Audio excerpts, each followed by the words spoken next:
அம்மா அம்மா சுகுணா, நீ இன்னும் தூங்கலையா? அம்மா, ராதிகாவை உடனே காலேஜ்ல இருந்து நிறுத்திட்டு அவளுக்கு ஒரு கல்யாணம் பண்ணிடலாமா? இதெல்லாம் நினைச்ச உடனே நடக்கிற காரியம் அம்மா. மாப்பிள்ள பார்க்க வேண்டாம். அம்மா, எனக்கு ஒரு வரன் வந்ததா சொன்னீங்களே, அதே ராதிகாவுக்கு முடிச்சிடலாம். சுகுணா, அக்கா இருக்கும்போது தங்கச்சிக்கு எப்படிமா கல்யாணம் செய்ய முடியும்? இந்த நியாயம் எல்லாம் பாக்குறதுக்கு இதுவாமா நேரம்? ராதிகா தலையில பழிப்பாவம் வந்து விடியறதுக்கு முன்னாலே சீக்கிரமா முடிச்சிடலாமா?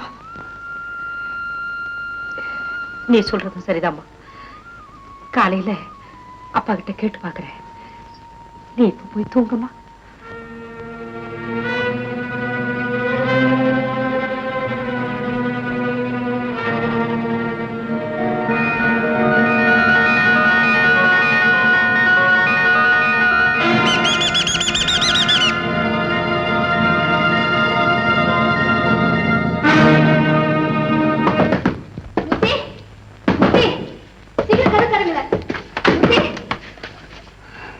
நீயா இந்த ராத்திரில என்னாச்சு?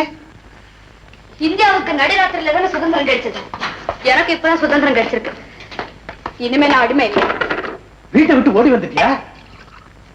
ஆமா, என்னை யாருன்னு புரிஞ்சுக்காத ஜன்மங்களுக்கு சரியான பாடம் கற்பிக்க போறேன். என்ன சொல்ற?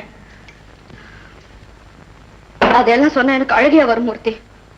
எனக்கு அக்காவா பிறந்த எனிமி நம்பர் 1 நான் கேபரேக்கு போக முடியாதபடி என்ன டாக்ஸிலேயே அடிச்சா.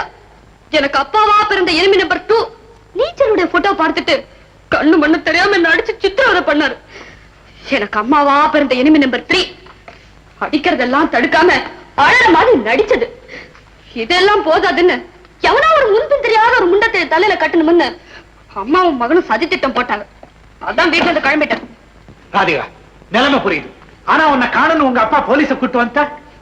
உங்களுக்கு அந்த பயமே வேண்டாம். போலீஸ் இல்ல, மிலிட்டரியே வந்தாலும் சரி, என்ன பிடிக்க முடியாது.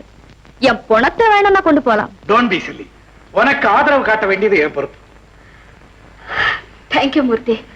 உங்க கொள்கைப்படி கட்டுப்பாடு இல்லாத சுதந்திரமான உலகத்துக்கு நான் வந்துட்டேன். நீ கட்டில படுத்துக்க, நான் வெளியே வராண்டாவில படுத்துக்கிறேன். Sweet dreams. தேங்க்யூ.